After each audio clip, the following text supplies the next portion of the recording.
ubwo duherukana mu gace ka 4 uno musore James yarari gusaba Sara ati amupangira ijoro rimwe bazahure baganira, ariko no Sara ntabwo yabitinzeho. Yahise amubwira ati okay, nta kibazo ndabyemeye. Ati ubwo rero uzambwira icyo gihe nicyagera nta kibazo. Ibyacu bidatinze uyu musore James yahise yigendera. Sara nawe ahita azanga mu isomero, yaje kureba igitabo hano hejuru, yashakaga kuba yisomera igitabo, ariko muri ako kanya yuriye hejuru yaranyereye, inkweto yari yambaye zaranyereye, arimo aragerageza kwisumbukuruza kubera ko yari mugufi kugira ngo abe yagira ku gitabo. Agiye kumanuka ngo yikubita hasi, ariko nanone ataragwa hasi, wa musore Tien cyangwa se Phillips murumuna w'uriya musore James yahise azaramufata. Si ukumufata gusa, na cya gitabo yahise agifata. Sara aramwitegereza cyane, Phillips nawe aramwitegereza cyane, arangije aravuga ati ntabwo wagakwiye kubikora gutyo kuko ari kwikubita hasi. Uyu Sara aramubwira ati urakoze cyane rwose kubwo kundokora, urakoze cyane rwose kuba ntabaye, kubera yuko iyo utahaba mba nakubise umutwe hariya hasi ku makaro kandi ntabwo nari buze kuharokokera. Ndetse Phillips aravuga ati nta mpamvu yo kunshimira cyane rega. Sara aramubwira ati reka ngushimire kuko utabaye ubuzima bwanjye, ubu muri aka kanya ndiho kubera wowe. Iyo ataza kuba wowe nshobora kuba ndi nko kwa muganga cyangwa se mo kimwe nkaba ndwariye nk'ahandi hantu. Ati ariko nta nubwo nari niteguye kuri buze kuza ahangaha by the way.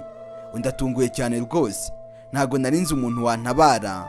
Uyu musore atamubwira ati ngwino tugire ahantu tujya gusangirira icyo kunywa. Ndetse bidatinze wa mukobwa Sara yahise amuzana ahangaha, aza kumuhereza ku nzoga aherutse gukora n'inzoga shyashya. Arangije aravuga ati nizere ko iri buze kukuryohera, yitestingaho wumve. Uyu musore nawe yari yaje ahangaha yari yishimiye Sara, ndetse yanamubwiye ati Sara rwose nubise uzi gukora inzoga neza urarenze, nzakujyana hanze ujye kwiga mu bigo by'abamasters b'abantu bazi gukora inzoga ku rwego rwo hejuru. Sara nawe yaramubaje ati nose uri kumva iyo nzoga imeze gute? Nyine mbonye uyinywa ariko urakomeza urayinywa, ntabwo nari niteguye kuri buze kuyimaramo bitewe n'ukuntu wemba mbona uri umusirimu. Nari nzi ko nyine inzoga nk'izi ngizi utazi. Ariko no musore aramubwira ati ntabwo ari uko birirega, nanjye kuko ndi umwenzi w'inzoga ku rwego rwo hejuru, nanjye njya mvumbura inzoga, inzoga yawe nayikunze cyane. Ibyo byose byarabaye. Ubwo Sara yagarukaga hano mu kazi, yaje nyine rwose ari no stress, wibuke yahoze ari kumwe n'uriya musore Phillips, ari kumva yaranishimiye kuko Phillips yamubwiye ko yishimiye inzoga ye. Sara niba hari ikintu cya mbere kimushimisha ni ukumubwira ngo ibintu yakoze ni byiza. Ati ni byiza cyane. Akiri aho ngaho abandi bakozi bakoranaga na boss we bose baraje, ariko boss wahita asubirayo. Aba bakozi nibo baje ahangaha barangije baravuga ati Sara ntabwo uzi noneho ibintu byabaye kuri uyu munsi. Wa mukiriya wacu Mr. Chen yaragiye, ariko mu kugenda ntabwo byakuyeho ko haje undi mukiriya mushya, haje undi mukiriya mushya w'imena. Kubw'iyo mpamvu rero boss no munsi yatwongeje umushahara, buri wese yanamuhaye bonus. Nakubwiye ati ibintu ni uburyohe. Kuri uyu munsi rwose nawe witegure gufata ka bonus kawe, nawe bari buze kuguha agahimbaza musyi, kubera ko abandi bakozi twese baduhaye agahimbaza musyi, ahubwo ni wowe wenyine utari uhari ngo nawe babe baguha kawe. Sara arangije aratungurwa cyane ati none se akanjye kari hehe? Aba bandi baramubwira ati nawe rega yawe arahari, dore yanjye ngaya yiwe nariya, nawe mu kanya gato uraza ubona yawe, ugiye guhita ubona yawe byihuse. Ati ahubwo nk'abakozi nyine dukorana twese twateguye ko turi bujye muri party, ahubwo nawe ngwino tugende. Ubwo nawe bahise bamuhereza amafaranga ye, bahita bagenda. Sara ariko yagiye yishimye, agiye kwishimana n'abakozi bakorana bose, bagiye kwinjoyinga, bagiye muri party, bagiye kuhatwika, noneho bagiye kuryoshya. Ariko batarajya kure, wa musore James nawe yari hafi aho ngaho. Wibuke nubwo Sara ari kwishima kuriya, agenda yishimiye ko agiye kujya muri party bafitanye gahunda, wa musore yahise amurembuza, yahise amucira amarenga. Sara itagaruka. Uyu musore avuga ati ko umuntu uri kugenda se wirengagije gahunda dufitanye, wanyemereye ko uri bumpe ijoro rimwe hanyuma rero tukaganira. Sara arangije aramukwena aramuseka cyane, atari ko mana yanjye koko uri kumva ngiye mfite show n'abandi bashuti banjye n'abakozi twese dukorana, none ngo nze kuganira nawe? Atumva ariko byakemutse, akirafata no mafaranga, hanyuma rero diru tuyisoze. Ubwo nyine muri make yaramwishyuye kugira ngo rya joro yamwemere ko bari buze kuganira bitaza kubaho, ubwo babe barabisoje. Ndetse uno Sara aramubwira ati yafata no mafaranga yose yijyanira, ni bonus bampaye. ubwo byose biraza kuba birangiye, nta kindi kintu uri buze kongera kumbaza. Ariko uno musore nawe arangije aramubwira ati erega Sara, ntabwo nkeneye amafaranga nanjye ndayafite, ahubwo njyewe icyo nkeneye ni wowe. Ndashaka kumpa umwanya kubera ko aka kanya twumvikanye ko ari akanjye nawe, nta mpamvu yo kujya muri pati kujya kuryoshya n'abandi kandi wagakwiye kuba uri kumpa igihe cyanjye. Iki gihe ntabwo ari icya bariya mugiye kujyana, ahubwo ndashaka kugira vuba vuba ahubwo ukaza tukagenda. Uri kubyumva neza? Sara arangije aravuga ati rero ibyo ntabwo byakunda, ntabwo nakwica gahunda n'abashuti banjye n'abakozi dukorana twese, ubwo se bavuga ngo iki? Ahubwo nawe ngwino tujyane muri pati, niba ubishaka ngwino tugende, nta kibazo. Uyu musore n'ubundi abona kubyanga ntacyo byamufasha, ubwo tayari yahise amubwira ati none se pati yanyigiye kubera hehe? Atumva ngwino tugende, we gusa ndahakwereka, wowe ufite ikibazo kiki? Icyo nzi gusa nuko biri buze kuba biryoshye. Ibyatsi bidatinze James nawe ntabwo yigeze ahakana, yahise yemera. Baje ahangaha basanga koko hahiye, ibintu ni uburyohe. Gusa Sara yaje yishimye cyane. Abandi bakorana bakozi bose bakorana bagiye kubona babona Sara yinjiranye n'undi musore, kandi uno musore ntabwo bamuzi, bo ntabwo akunze kuza muri iriya kampani. Ndetse barangije baramubaza ati ese uyu ninde? Ati uyu musore ko mbona ntamuzi. Ninde? Bo ntabwo bamenye uwo ari we. Wibuke uyu musore nawe ni icyamamare, afite kampani zirenze.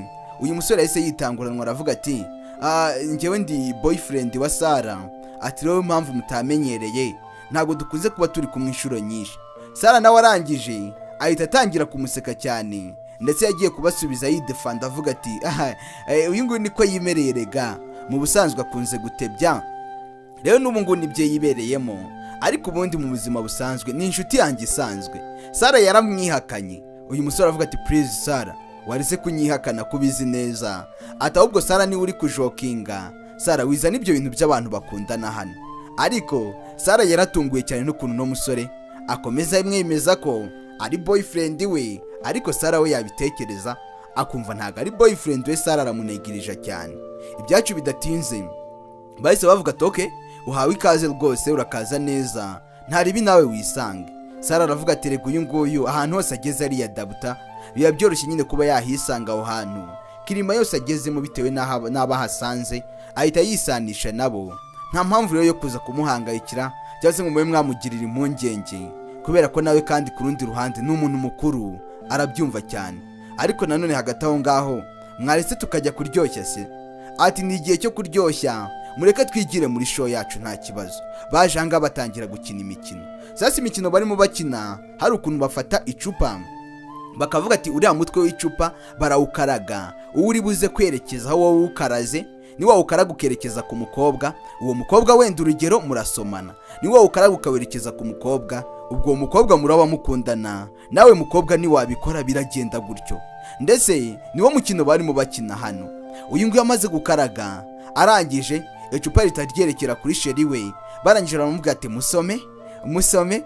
Uyu nguyu arangije arabihakana, aravuga ati oya, ntabwo twasumanira ahangaha imbere yanyu, mureka turebe ibindi dukora ahubwo, mureka tuvuge ko dukundana. Wumva ibintu yahise babwira uno musore bari bazanye ahangaha, nawe n'umwe mu bakozi bakorana n'uriya mukobwa Sara. Sara arangije aravuga ati njye ibyo ntabwo nabyemera, njyewe icyo nkeneye muri aka kanya nuko mwembi mwasomana. Ndetse bidatinze bamaze kubikora, uriya musore James nawe yagiyeho arangije akaraga icupa. Sasa witegereze urebe, mu gukaraga icupa ryahise ryerekera kuri nde?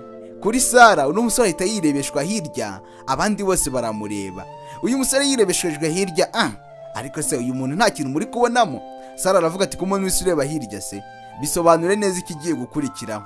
Abandi baravuga ati aha, nkuko nanjye mwari mumaze kubimbwira mu kanya, nanjye ndashaka ko muhaguruka namwe mugasomana. Sara we n'uwo musore nimuhaguruke musomane, mugire vuba vuba. Atariko n'ubundi mushobora kuba mukundana. Nubwo Sara yakomeje kubihakana, ariko ngenda bimureba nkabimubonamo pe, ndamureba nkabimubonamo. Rero kubw'iyo mpamvu ndashaka kubabona muhagaze, si ibyo gusa muri no gusomana. Ubwo muri ako kanya James yahise ahaguruka, ndetse na Sara, abandi bose batangira gukoma amashyi. Nakubwiye ati ubundi iyo udashoboye kurya show ntago wajya ahantu nkangaha, iyo uri wa muntu ugira isoni, ubwo nyine kaba kakubayeho. Ndetse ahangaha bagombaga gusomana, abandi bose bari kubara bavuga ati rimwe, kabiri, gatatu, mutangire, ndetse nabo bagenda begerana. Ariko bari hafi kuba basomana haburaho gatoya, uyu musore yahise ahagarika akagenda ahungisha umunwa we. Hari ibyo yatangiye gutekereza. Yaravuze ati ese n'umukobwa nitwaramuka dusomanye, ubundi ibi bintu turi gukora ko bitari serious, ko turi ahanga ibintu byose turi gukora ari imikino, uwareka gusomana nawe? Wumva uno musore James ibintu yatangiye gutekereza, ati ntago ari ngombwa ko nasomana nawe, reka mbyihorere, ibi bintu rwose ni iby'ubwende rwose, reka mbireke ibi ngibi, reka mbikwame. Ubwo bidatinze uyu musore ahita biparika, yaragiye kumusoma ariko ahise abyihorera. Sara arangije aribaza ese bigenze bite, James ko yaba ntengushye mu bantu. Uyu musore yahise abyanga, kandi Sara we yabishakaga shaho, yabishakaga haburaga gatoya kugira ngo abe yahuza umunwa we n'uno musore. Si ibyo gusa, uyu musore James yahise anigendera ava aho ngaho. Sara yarasebye asigara atekereza, cyangwa se nuko namwihakanye kare akaba nanjye ari kunyishyura tuno tuntu, utu tumanyira ari kunkurira akaba ari kutunyishyura. Ibyo byarabaye. Sara amaze kugera mu rugo yahise aza kureba mushuti we, atangira kumubwira ati mwana uzi ibintu ntuze yankorere James, uzi ko twari turi muri party turi hafi gusomana, yarangiza mwana agahita agenda umunwa akawugarukirizamo hagati. Abandi bose barangiza bakibaza ati se uriya musore ntago bakundanaga, ati se uriya musore buriya bigenze bite, buriya wasanga ari nk'akantu kabi yamukoreye akaba ari nayo mpamvu bigenze kuriya. Ati byambabaje mwana. Ubwo bidatinze tugaruka kuri wa musore James nawe. Ahangaha muganga bamaze kubwira inkuru muganga, amubwiye ukuntu byose byagenze. Muganga yarangiza akamubwira ati ariko se James, ubundi ndashaka kukubaza, kubera iki utabikoze ibyo bintu kandi ubizi ko yari amahirwe yawe yo kuba yagufasha koroherwa k'ubuzima bwawe, wari ubizi ko ari amahirwe yawe kandi byaba ni nk'umuti, kubera iki wanze kumusoma warangiza nyine ugahita ubikora kuri yawe wabikoze? Wari ugambiriye iki? Kubizi neza ko byari buze kukugirira umumaro, byari buze kugira akamaro ku buzima bwawe. Niyihe mpamvu nyine yaguteye kubireka ngo byange utugarukiriza hagati, aho byari bigeze aho biryoshye warangiza ukica iyo mudu?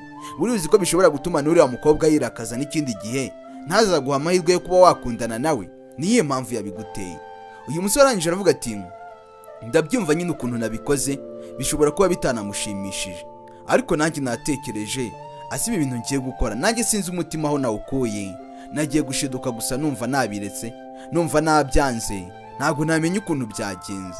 Ati ariko buriya nawe nta kintu wanayabitindaho, ntago yakwirirwa bitindaho. Uyu muganga arangije aramubaza ati none se James, ndashaka kukubaza, ubundi uriya mukobwa uramukunda bya nyabyo cyangwa nukubeshya beshya byaho ngaho? Uyu musore arangije aramubwira ati nanjye ntago nzi niba mukunda bya nyabyo, ariko mba ndi kumwiyumvamo ukuntu gahoro gahoro, ntago namenya niba mukunda bya nyabyo. Nta bimenyetso bifite bifatika bigaragaza ko mukunda bya nyabyo, ariko bitewe na feelings mba afite kuri we, mba numva bishobora kuba naba mukunda, ariko nanone ku rundi ruhande nkasanga sinaba mukunda. Uyu musore nawe ntago arasobanukirwa, aracyari mu rujijo, ntabwo ariyumvisha neza niba akunda uriya mukobwa. Kandi ubushize twumvaga ari kubwira wa mushuti we ari kumubwira ko iyo bari kumwe aba yishimye cyane, iyo bari kumwe aba anezerewe cyane kurusha uko yaba ari kumwe n'undi muntu uwo ari we wese. Ariko kuri inshuro abwiye muganga ati ntago ndasobanukirwa niba mukunda bya nyabyo, cyangwa se mbese muri make ntago ndamenya niba mukunda. Muganga aravuga ati ariko se nawe ntukifate nk'umwana, none se uri kumva niba ari we muti wo kugira ngo ubuzima bwawe bumererwe neza, kubera icyo utatekereza ku cyo gukora kugira ngo ibintu byose bijye mu buryo. Tuvuye kuri rwa ruhande tugaruka hano kwa Sara. Sara nawe aba ari mu buriri, ariko nanone ntago aryamye, ntago asinziriye, ari mu buriri ariko yabuze ibitosi, ari kwibaza ikiri kujya mbere. Ariko se nanone uriya musore byagenze gute? Ariko se nanone ubundi kuki nakomeje kumutekerezaho? Sara nawe ari kubyibaza. Buriya rero umuntu ukunda ntago ajya kuva mu bitekerezo, ujya gushiduka ukumva yicometsemo, yivanze mu bitekerezo byawe, wagerageza kumukuramo bikanga. Sara nawe ari kwibaza ubundi kuki ndi gukomeza mutekereza, kubera ko yakomeje kunganza intekerezo zanjye, kubera ko nta mwikuramo ngo birangire. Ariko se nanone hariya muri party ko yanze kunsoma ntabwo yari seriye, reka nizere ko buriya atari seriye. Ariko se nanone kuki atari seriye, ko yigeze no kumbwira ngo dukundane? Niyihe mpamvu yaba yamuteye kuba atari seriye kandi izi neza ko ahubwo yari kubyishimira cyane akaba yahita abikora? Niyihe mpamvu yaba yamuteye kutabikora? Yakomeje kwibaza ibibazo byinshi, gusinzira biranga, ariko nyuma aza gushiduka yasinzira atazi uko byagenze. Akimara gusinzira yaje kugera hagera mu nzozi atangira kurota. None harota wa musore yabikoze basomanye bya nyabyo, ndetse aramusoma bya nyabyo biri seri nibyo ari kurota kandi yibereye mu nzozi.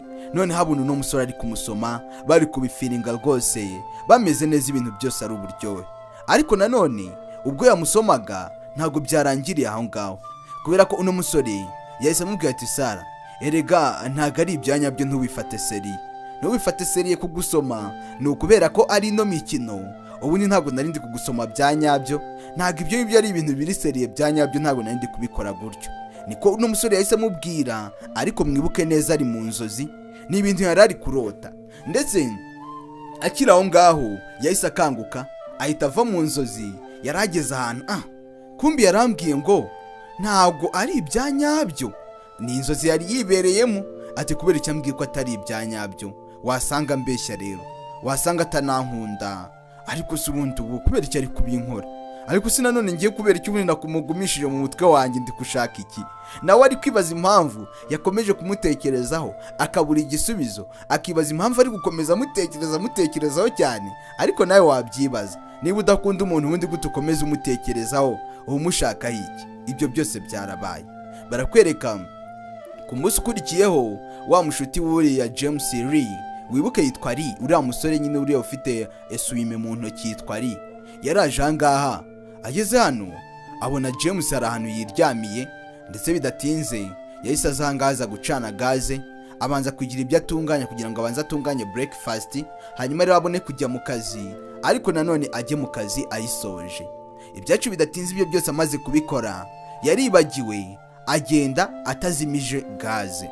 Ibyo muri ako kanya wa mukobwa nawe hari mu gitondo yaragiye kujya ku kazi, yararimo nyine yitegura, nawe yabyutse ariko yararose ibintu, wibuke neza yaraye mu nzozi. Ariko nanone ageze ahangaha yumva gaze iri kunuka. Buriya gaze nyine iyo wasize utayijimije, utafunguye amadirishya wagize gute, ishobora no kuba yateza inkongi y'umuriro. Akimara kubyumva kandi yumva umwuka uri guturuka kwa James, yahise aza yirukanka igitaraganya, ahita aza yinjira mu nzu kwa James byihuse. Agomba kugenda akaba yabazimiriza gaze kugira ngo bitaza kumera nabi. James we yiryamiye hariya muri salo mu ntebe, mu kugira ngo asanga n'umwotsi wari wazamutse, yahise agenda ajya gukingura n'amadirishya, ajya gukuraho amarido, arakingura byose kugira ngo umwuka usohoke hanze haboneka agahenge. Ariko muri ako kanya James warakiryamiye ntabwo yamenye ibijya mbere, nawe yararyamiriye koko. Ariko uno mukobwa Sara agiye kugenda abona James ahangaha nyine yiyorosoye, akabeho kari kugenda kamugeraho. Yamugiriye impuhwe, arangije ahita aramwegera aramworosa neza kugira ngo uno musore akomeze asinzire, ibintu byose bikomeze bigende neza. Ariko ubwo yari ari kumworosa, James nawe uyu mukobwa yaribajije James yaba arwaye iki n'iki kiri kujya mbere. Yatekereje ko atari kumera neza, arangije ahita afata agatoki ke agashyira ahangaha ku munwa, arangije aragira kugira ngo nyine yamuriye akanuma kugira ngo amenye niba asinzire neza cyangwa se ari kwisinziriza cyangwa se ari n'uburwayi afite. Agiye kubona abona uno musore ahise akanguka, agaruye akuka muri ako kanya. Ndetse bidatinze uyu mukobwa ahise atungurwa cyane n'ukuntu uno musore amukanguye, kandi bitari ngombwa ko amukanguye. Uno musore nawe yahise yeguka yicara hano mu ntebe, ahita abwira Sara ati Sara, buretse ho gato ya kugenda. Uyu musore yarabanje aritegura, wibuke yari yaryamye hejuru atambaye. Sara arangije aravuga ati none se uri gushaka ngo ufashe iki? Ibyo byari binzanye ahangaha nabigufashije, buri kimwe cyose cyari kinzanye ahangaha nje kuzimya gaze, nawe mbonye utameze neza ndavuga ati reka mbe nagufasha. Ubu nigiye ndi umuntu mwiza, ntabwo nagenzwaga n'ikibi. We yari atekereje ko uno musore ashobora kwibaza gute Sara yaje mu nzu yacu, yaba yazanwemo n'iki. Sara agiye kugenda uno musore ahise amubwira ati mva icara ahangaha tuganire, hari ikintu ndi gushaka kuba nakubwira. Wibuke ibyo bari basezeranye, Sara yabirenzeho, aramubwira ati twigire muri pati. N'ubundi pati byarangiye bitanagenze neza kubera ko twabonye byanateye Sara kurara nabi. Uyu musore arangije aravuga ati Sara, hari ikintu ndi gushaka kuba nakubaza. Ubundi kubera iki gihe kinini, igihe kirekire cyose uba uvuga ku bijyanye n'akazi kawe, uba uvuga ku bijyanye n'indoto zawe, ibintu wumva uzageraho, kubera icyo utajya ufata umwanya ngo ube wambwira no ku bindi bintu byo mu buzima busanzwe? Ibyo byose biterwa n'iki? Uyu musore yari afite amatsiko yo kwimenyera, ubundi no mukobwa nta kintu kinajya atekereza. Ndetse Sara arangije aravuga ati kubera icyo ubimbajije se? Impamvu mba shaka kubikora gutyo ahantu ukuvuga ati ngiye mfite inzozi zanjye nshaka kugeraho, kandi nanone ibyo byose nzabifashwamo na Philips. Urabizi ko yanyemereye ubufasha, yambwiye ko azabimfashamo akanjyana mu irushanwa mpuzamahanga. Ubwo rero uri kumva, niyo mpamvu inshuro nyinshi muri iyi minsi igihe cyose tuzatuba turi kuvugana, nibyo bintu mba ndi gutekereza, nibyo bintu mba mfite muri mind yanjye kugira ngo ntazavaho nanatsindwa. Ati se Philips uramuzi? Uyarangije aravuga ati hari umuntu utamuzi se? Uriya ni icyamamare, ni umwenzi w'inzoga wahatari urenze cyane, nta muntu n'umwe ushobora kuba utamuzi. Ibinyamakuru abantu bose baramuzi, kubw'iyo mpamvu rero nanjye ndamuzi. Ariko wibuke Philips ni murumuna wa James, ariko James yanze kwirirwa bigarukaho ngo avuga ati si murumuna wanjye se. Ibyo yanze kwirirwa bitindaho, ndetse bidatinze aramubwira ati nanone ariko ntabwo wagakwiye kugifata ibyo bintu byose ngo ube wabishyira mu mutwe wawe gusa, ubure no gutekereza ku bindi byo ku ruhande, kuba watekereza ku inshuti zawe, kuba watekereza ku bijyanye na boyfriend n'ibindi nk'ibyo ngibyo. Uyu musore byose abakora ni strategy aba ari gushaka ku buryo nyine yazapropose n'umukobwa ngo arebe ko yabyemera. Ariko babona Sara ari indakorwaho, ababona Sara ari wa muntu ufite inzozi zo gushaka amafaranga, ari wa muntu ufite intego kandi akaba agomba no kuzigeraho. Uwo niwe Sara nyine, niko abamubona, ababona rwose ibindi bitamuraje ishinga. Ndetse bidatinze Sara arangije aramubwira ati ariko ntukavuge gutyo rwose, ibyo by'abasheri se, ibyo ntuze yankoreye sinabibonye, ibyo navi yankoreye sinabyibagirwa, ati ahubwo twiganire ku bindi. Ni ukuvuga ati vuba ngangiye kujya mu marushanwa, urabyumva ute? Uyu musore avuga ati kanumva bimwe nakubuzaga, nakubwiraga ati igihe cyose turi kumwe umbwira ku bya business, umbwira ibyo byuzajyamo, ibyo bintu ntabwo bijya birangira. Ndashaka ko tuganira ku yindi ngingo kuri uno munsi, kandi ingingo yatwubaka njyewe nawe, ingingo yatugirira umumaro. Wowe ahubwo bitekereza iki? Ati ibihe byose uri kumbwira ngo business, urareba ukabona ngiye nta business mfite nakubwira. Nanjye rega ama business nayakubwira menshi agiye atandukanye, ariko kubera ko mba mbona bidakenewe, kubera ko mba mbona atari ngombwa tutajya duhora tubiganiraho, nkabyihorera, ahubwo nkatungurwa n'ukuntu wowe ukomeza ubivugaho, ukomeza ubigarura, ugasanga nyine nicyo kiganiro twifitiye ibihe byose. Wowe uba wumva ibyo bintu koko ari ngombwa? Ako kantu uba wumva ari neza? Muri ako kanya Sara yatangiye kwimagina agiye gusomana n'uno musore. Ntago ari ibyanyabyo, ntago bagiye gusomana, ahubwo nibyo ari kwitekerereza bitewe n'amagambo uyu musore yari ari kumubwira. Yimagina bari gusomana, kumbe ntago bari gusomana, we nibyo ari kwitekerereza, akajya abona basomanye bagize gute. Ubwo muri ako kanya, muri izo imagination yari arimo yazikuwemo na telefone, mushuti we yahise amuhamagara, wa mushuti we bakunze kuba bari kumwe. Yahise amuhamagara mukura mu ntuze mu ndoto yari yibereyemo, aribaza koko mana yanjye bamvangira ntibajye babura. Ahita amubwira tumva nta kibazo, iminota mike cyane ndaza kuba nkugezeho mu kanya gatoya, wowe utegereje ndaje rwose. Duhita tugaruka ku rundi ruhande, wa musore Philips ari kumwe n'uno James bari kuganira, ndetse ngaba baje gusangira icyo kunywa. Uyu musore ari kumubaza ati ariko Philips, ndashaka kumenya nta nubwo ujya ukumbura mu rugo mwana, reba igihe cyose kiba gishize. Uyu musore Philips aravuga ati erega njye nahavuye mpavuye, ntago nzasubira ukundi. Njyewe ubu rwose ninapanga kuzahaza nzabipanga, ariko nta no kuhagaruka ubundi. Nahavuye mpasezeye, nta kintu cyanjye nahibagiriwe habe na kimwe. Ndetse uyu nguyu James aramubwira ati mwana, ariko nanone jya wibuka ko ari muri famiye, hari abanyamuryango baba bagukumbuye, baba bakeneye kuba bakubona. Nanone ikindi, no muri business rega abakozi baba bakeneye no kukubona nka boss mukuru, nawe ukaba wagenda ukabaganiriza, ukaba wabagezaho ibiganiro runaka cyangwa se n'amabwiriza runaka. Uyaravuga ati ibyo rero, ibyo ntabwo sinzi ko nanabibonera umwanya, byanagorana cyane, ariko njye sinabikunderega. Ibyo kuvuga ngo kuza mu rugo byo ni kure kubi, sinahaza, sinanabitekereza, nta n'ikintu nabipanga, sinjya nanabitekereza mu ndoto zanjye, mu byo ntekereza sinjya mbibara ibyo ngibyo rwose. Mubwiye ko mbikora naba nkubeshye, ahubwo wowe cunganwa mwana n'ibyo wikorera, ibyanjye by'ubireke, ibyanjye by'ubishyire ku ruhande, kuko sinzi ko wabinyumvisha ukanyumvisha buryo kinabikora, nta nubwo byakunda. Uyu musore Philips ngo yangaga kujya iwabo, akanga no guhura n'abantu bo muri famiye, akanga rwose kugera iwabo, akumva ni amahano, akumva ni ibintu bidasanzwe. Ndetse uyu yaramubwiye ati mwana, ni mu rugo mwana, amafaranga yaragutwaye umutima, amafaranga kwibagiza abantu, amafaranga kwibagiriza aho waturutse mwana. Buri aho waturutse haguma ari aho waturutse, uko wagenda kose ntukibagirwa hakureze. ndetse hanga Philips ntiyabyumvaga, yumvaga mukuru wari kumuganiriza ibintu by'amafuti, ahita avuga ati ibyo ntibyakunda kandi ubyigumanire mu mutima wawe, ngewe ndanigendeye mwana. Muri ako kanya Philips yahise yigendera asiga uriya musore hariya ku meza, ndetse James aramubwira ati mwana wikora ibyo bintu ariko wapi. Uyu musore yanga umuntu umubwira ngo azajye iwabo, abyanga kubi. Nyuma y'uko ibyo byose bimaze kuba, barakwereka Sara nawe abaranga bari kugenda asoma ibintu byinshi, aba ari busy cyane mu masomo, agenda nareba avuga ati ni inzoga izaba imeze gutya, tuzavangamo ibi ngibi, akomeza agenda yibazamo ibintu byinshi ku bijyanye n'inzoga. Ndetse uko iminsi yakomeje kwicuma, iminsi yakomeje kugenda ishira indiza, cyagiye cyo kuzajya muri competition nacyo cyagezeho kiragera. Sara yagombaga kuza kwitabira amarushanwa. Abantu navuze competition ntimubyumve, ni amarushanwa, ariko Sara mu kugera ahangaha yasanze mu bitabiriye competition cyangwa se mu bitabiriye amarushanwa hari umukobwa umwe mu bo bakoranaga, nawe yari yaje muri ano marushanwa. Ndetse uno mukobwa ikigaragara cyo yeguye amaso arebye abona na Sara yitabiriye.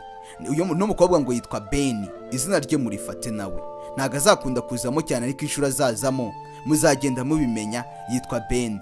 Sara arangije aramwitegereza avuga muraho. Yaramusuhuje. Sara ntari birye, ni umwana w'umukobwa yifitiye ikinyabupfura, yifitiye umutima mwiza.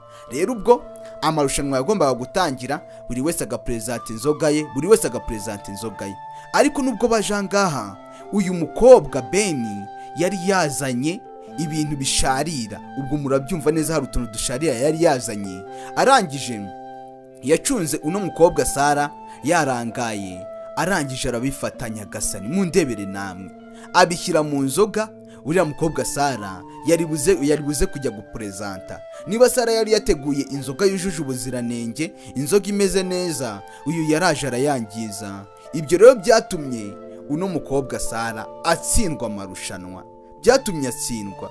Kandi Sara yanga gutsindwa mu buzima bwe, ibi bintu arabyanga. Yari yikoreye inzoga nziza, yari yikoreye inzoga imeze neza, ariko mugenzi we yamwangirije, atumye atsindwa amarushanwa. Kandi Sara yavugaga ko atazatsindwa, yavugaga ko azakomeza gutsinda cyane, ariko byose birangiriza. Yaje ahangaha yacitse intege, yababaye, yarakaye nk'umuntu wese watsinzwe. Ibi ngibi ntaho bitandukaniye n'umuntu wakoze ikizamini national cyangwa icya leta yarangiza agatsindwa. Ubwo muri ako kanya yatashye babaye, aza kubwira abashuti be bose, aza no gusezera ku kazi. Aravuga ati ngomba kwisubirira iwacu, ntabwo nzongera kugaruka muri uno mujyi Nyagasa. Numva umwanzuro Sara yafashe, ati ngomba kuva muri uno mujyi. Yahise anahamagara papa we, aramubwira ati papa ngiye kwiyizira, ntabwo nzongera kugaruka hano muri uno mujyi, n'ubundi intego nari mfite byose byanze, examen nayitsinzwe, kandi byari buzatume nguma ahangaha, none ubu byose byangiritse. Sara n'uwo mwanzuro yahishe afata, ndetse bidatinze yahise ahamagaza abakarani baza kumufasha gupakurura ibintu byose yari afite mu nzu ye byose, ngo abipangure abijyane abitahane iwabo. Bose baje gupakira ahangaha, ariko babajije amafaranga bari buze kumuca. Bamuciye amafaranga menshi cyane y'umurengera. Baramubwira ati ibintu ni byinshi cyane rwose, kubigeza ku muhanda w'imodoka byatugora cyane, byadusaba amafaranga, byadusaba nyine kuduha amafaranga menshi. Ubwo rero nawe niba uri kwiyaminiya ukajya wumva wabikora, wabishobora, nta kibazo, amafaranga twajya mu mafaranga, nta kibazo, tukavugana mu biciro. Uyu aravuga ati mu mafaranga yose bari bamubwira amantu z'amadolari 200, nta mafaranga menshi cyane. Ushobora gusanga mu manyarwanda ari mu bihumbi, muri za 270 cyangwa 300 wanasanga byagiramo bikanarenga. Aho ngo nyine nukugenekereza. Uyu yarangije aravuga ati ahanga ubu ntago nabaha amadolari 50. Aba baravuga ati ayo mafaranga subwo rinde wayakorera, ayo mafaranga nta muntu wayakorera. James yahise ahagoboka muri ako kanya, ahagera asanga Sara yapanguye buri kimwe cyose, kandi ntago yigeze abimubwira. Wibuke James akeneye Sara, aramukeneye uko byagenda kose. Bidatinze yaraje aravuga ati Sara, niye mpamvu iguteye kuba wakora ibi byose? Ndi kubona ibintu byose wabisohoye mu nzu, wabiparitse ahangaha, uri gushaka kuba wabyerekeza hehe? Uri gushaka kuba wabijyana ubundi muri make. Ndetse ibyo byose yakoraga n'ubundi uyu Sara yari yarakaye cyane. Sara arangije aravuga ati nagiye mu marushanwa ndatsindwa, ubwo rero ngiye kwigira iwacu butazagaruka inahangaha, ngiye kwigira iwacu nzahagume, kubera yuko namaze kubona ko n'ubundi ibintu byangaha nta kigenda cyabyo, ngomba kujya kwishakira imibereho iwacu, ahangaha nta kigenda. Ndetse Ibyo byose Sara yabivugaga n'ababaye, byamurakaje cyane, yanga gutsindwa mu buzima bwe. N'ubundi ati ibyo naharaniraga ntabwo nabigezeho. Uyu musore avuga ati none se kuki utekereza ko iyo utsinzwe uba ugomba guhita wafata uno mwanzuro?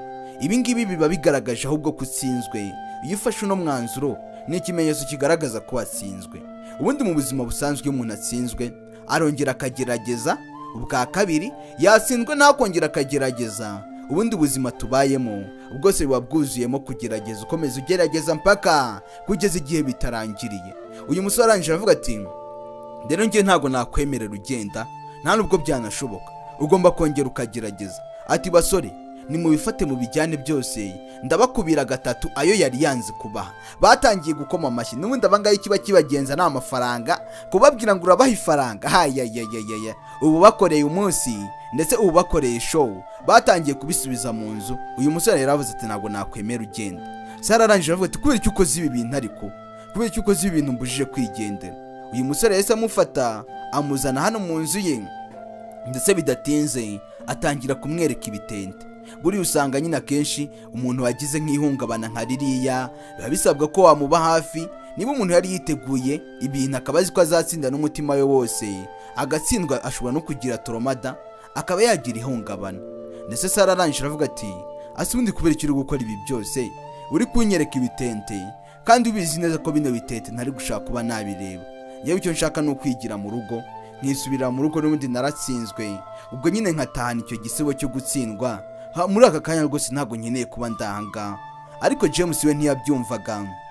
Yaravuze tumva impamvu ndi kukwereka biriya bitete bisa nkaho mu mutwe wawe wavangiwe, bisa nkaho rwose mu mutwe wawe ufite ibintu byakuvanze, ariko ndabizi neza ndanabyizera ko niwareba biriya bitete ukamara akanya uri buze kugenda wibagirwa ibyabaye byose, uri buze kugenda utuza gahoro gahoro. Hanyuma rero ikindi uri buze no gusubira ku kazi, ujye gukora akazi kawe rwose wongera ugakore ntaribi. Sara arangije aravuga ati ndajya mu kahe kazi se? Ati ubu namaze gusezera ku kazi. Uyu musore aramubwira ati nyine niyo mpamvu wahubutse cyane, wakoze ibintu utateguye wahubutse, bitewe nuko nyine wahise wihugiraho ukanga no kumbwira wagakwiriye kuba wabinganirije. Uyu aravuga ati rero mu gihe nta kazi mfite, kari akazi niko kamfashaga kuba nabaho, nkaba nabona ya landlord, nkabona yo kurya, ubwo rero ngomba kwitahira, n'ubundi niyo yayo ngomba kwitahira nkigira mu rugo, n'ubundi nta kamaro nkifite muri uno mujyi. Uyu mujyi nta kintu na kimwe ndi kumaramo usibye kuba naba nkurimo gusa nuzuza umubare w'abawutuye, ubundi nta kintu ndi kumara muri uno mujyi. Ariko n'umusore aramubwira ati ariko wikwiheba wigira ikibazo, hari uburyo ki twabicishamo. Uyu mukobwa Sara aravuga ati ubwo se ni ubuhe buryo? Uburyo ntazi twabicishamo ni ubuhe buryo byatuma nongera kubanga nkaba nabona icyo nkora, ko akazi nagasezeye, kandi muri iriya kampani nabonye usezeye akazi biba birangiye. Ukimara gusezera akazi abandi bahita binjiramo, ndetse iyo kampani yahoze ari y'uno musore, ariko uno musore ntago akiyikoreraho, we yari yaramaze kuyipanga ashaka kugura izindi kampani, yarayitanze mbese muri make ashaka kugura izindi kampani. Uyu musore arangije aravuga ati umva yewe ndabizi neza rega ndaza kukubonera akazi, reka nze ndaje mu kanya mpamagare mushuti we mubyibuke neza, mu kanya ndaje muhamagare mubwira gushakira umwanya ahantu uri buze kuba uri nyine nk'umwunganizi, ahantu uri buze kubukorera. Ndabizi neza akazi karaza kuboneka, ushobora kuba utangira wakora nk'umwunganizi wakira abantu kuri reception, hanyuma nyuma y'igihe bakazaguha akazi gafatika, bakazakuzamura mu ntera. Ubwo muri ako kanya yahise aza guhamagara mushuti we wibuke nararenze nawe ni umumanaje ukomeye cyane muri kampani ye, yari afitemo akazi gakomeye. Aramubwira ati Sara mushakiyemo akazi kihuse, niyo yaba ari n'umwunganizi cyangwa se ukamushakira n'akandi kazi akariko kose koroshyemo, akazi kadakomeye cyane nta kibazo. Mushuti we aramubwira ati nta kibazo akazi karaboneka, upfa kuba ubimbwiye nyakubahwa. Aho ngaho babyumva kubi, boss wundi yavuze abavuze rega. Sara akiri aho ngaho yari ategereje ko bari buze kumubwira ko umwanya uri buze kubonekamo. Akiri aho bahise bamwoherereza email imubwira ko akazi kamaze kuboneka. Sara yatangiye kwishima, yari amaze kwiheba, avuga ati ubuzima burancanze. Aravuga turakoze cyane rwose ndagushimiye. Uyu musore akomeje kugenda amukorera utuntu twinshi tw'ubwenge, ari kugenda amukorera utuntu twinshi cyane, ndetse n'aka ngaka nako n'akantu yari amukoreye. Ubu se Sara ntiyazana akibuka wenda mu gihe no musore yakongeye kumusaba urukundo akazaba yamwemerera karumuha atamugoye. Ibyo ni ibintu byose tuzagenda tureba. Ino filime rero nagira mbabwira ko aka ni akandi gace, mu kanya gato ndaza mbahereza akandi gace kandi ndabakunda cyane, Imana ibahe umugisha. Ciao ciao.